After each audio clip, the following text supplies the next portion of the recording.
extra. Is it fun? No, sir. No. No, sir. Absolutely not? Zero fun, sir. All right, listen up. I'm Coach Boone. I'm going to tell you all about how much fun you're going to have this season. You have to have a vision. I do love a locker room.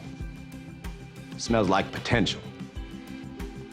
And am I getting notes of Axe body spray? Spot on, Coach.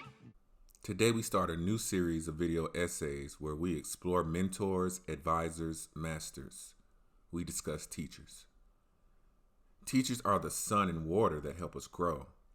They nourish and feed us to spread our roots and reach towards the sky. They allow us to hit, or maybe even exceed, our potential. Or are teachers the gardeners? They ready the soil, they prune us back to protect us from ourselves, guiding us to focus on where our energy should be applied, taking away the unhealthy growth. And today we start our series with Avatar: The Last Airbender, Season 1, Episode 16, The Deserter. Here we find Aang early in his journey. Before being trapped, dormant in ice for 100 years, he'd already mastered airbending. Now, aside from some random teachings of water and earth along his journeys thus far, on his way to the Northern Water Tribe for further instruction, Aang finds himself with perhaps his only foreseeable opportunity to learn from a firebending master, Jeong Jeong the Deserter. Fire Nation cultural exhibits, jugglers, benders, magicians. This would be a great place for me to study some real firebenders. I think we better keep moving.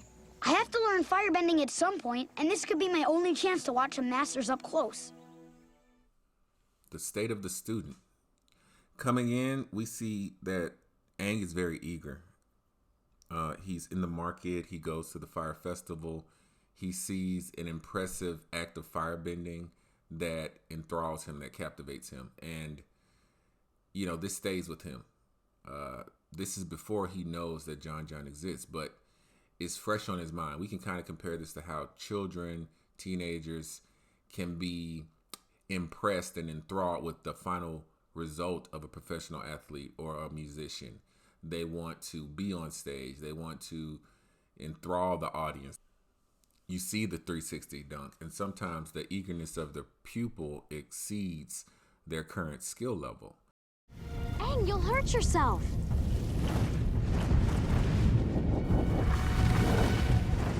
I wonder how that juggler did it. Also in Aang, early in his training, we see he's in a state where he lacks a little bit of humility. I won't go as far as saying that Aang is arrogant, because he's not. He's very humble overall, but because he's mastered waterbending and he's put in a position where he's basically put on the lowest rung of mastery in front of Sokka and Katara, which does play a part. If he was in complete solitude, he might have been a little bit more receptive to the teaching. But here we do find that Aang is very, very impatient. So I would kind of say lacking humility, leaning towards impatient.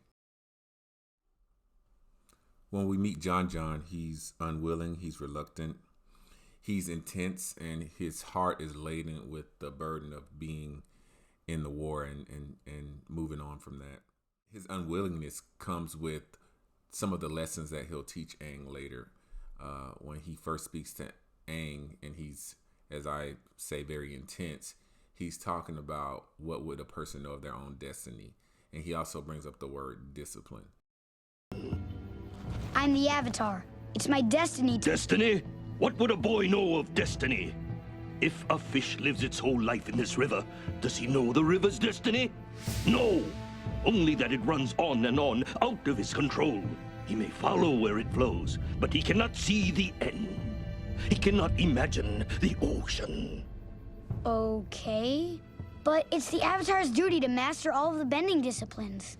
To master the bending disciplines, you must first master discipline itself. But you have no interest in this, so I have no interest in you. Now, get out. And at this point, I believe Jeong Jeong is looking at the alluded to, foreshadowed failure of Admiral Zhao, who doesn't show any discipline. It's the final lesson that Aang learns after hurting Katara and seeing the destructive ramifications of Zhao firsthand.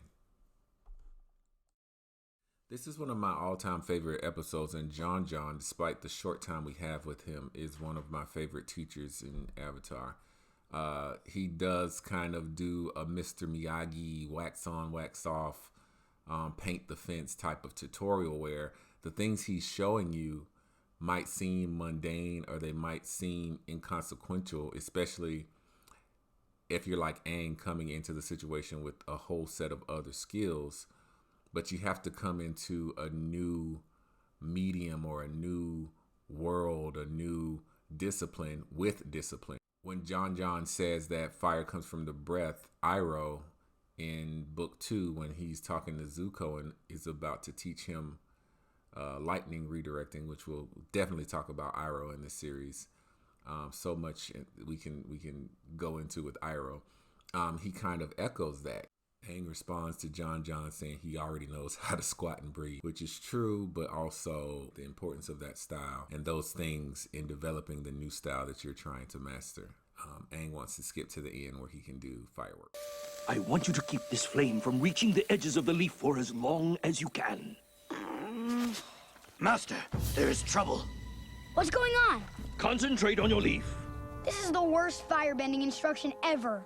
All he does is leave me alone for hours to concentrate or breathe. I'm sure there's a good reason. But I'm ready to do so much more. In accordance with discipline, Jeong Jeong talks about order of operations. He tells Aang, look, you want to learn fire, but you haven't learned water and earth.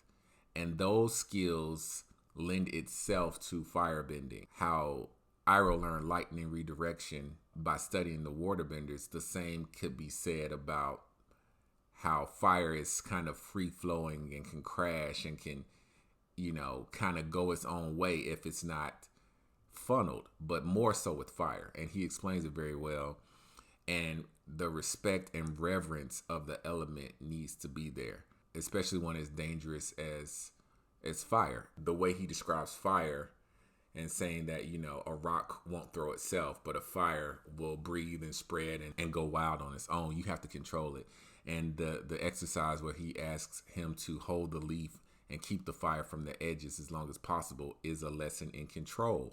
And control is an offshoot of discipline. So, for me, these are the lessons that you want to start kids off with so that they build a foundation and that they can grow from there. Because starting with that level of discipline, that level of concern and care and appreciation and reverence for the thing that they are doing lends itself to further mastery of the discipline or the skill set rather that you are working in, as well as the next one.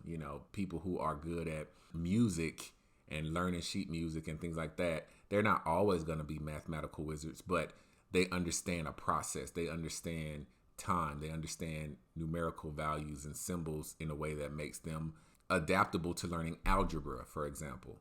And skills are transferable, I guess is what I'm saying. All in all, how I would rate Jeong Jeong as a teacher, because of his demeanor, because of his bedside manner, I can't give him 4 out of 4 elements, but I definitely give him like 3.3 out of 4 elements because, had Aang been a little bit more mature, he could have mastered or at least learned parts of firebending earlier in his journey before coming into contact with the redeemed Zuko, which, the story played out like it played out. I love the story, but it would have been a completely different dynamic in the same way that Aang learned beginning elements of water from Katara. So yeah, short episode, just, we're going to go through a lot of teachers. There are a lot of teachers in Avatar. And as the intro suggests, we're going to talk about a few in pop culture as well. Coach Boone, Coach Carter, and Ted Lasso, just to name a few. Hope you enjoyed this, and we'll talk next time on Extra. Nowhere to run now, you little smartmouth. You've lost this battle. Are you crazy? You haven't thrown a single blow! No, but you have.